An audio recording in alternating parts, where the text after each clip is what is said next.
हे मित्रांनो, बीड रेल्वे स्टेशनवरचा हा सूर्यास्त पहा.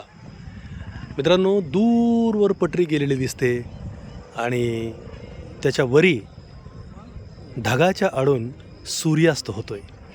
किती मनमोहक असं दृश्य आहे हे. पहा मित्रांनो, हे आहे बीडचं रेल्वे स्टेशन. ही पटरी आणि नुकत्याच झालेल्या पावसानं हे जे पाणी या ठिकाणी पसरलंय, दूरवर दिसतंय ते रेल्वे स्टेशन. कामाची प्रगती थोडीशी कुठेतरी मंदावल्यासारखी दिसते मित्रांनो.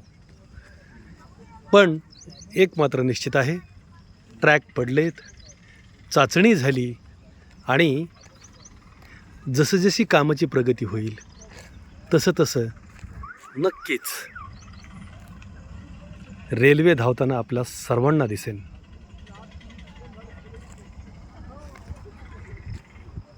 तर मित्रांनो, कसं वाटलं आजचं हे आमच्या बीड रेल्वे स्टेशनचं अपडेट? लाईक, कमेंट आणि शेअर करून आम्हाला निश्चित कळवा.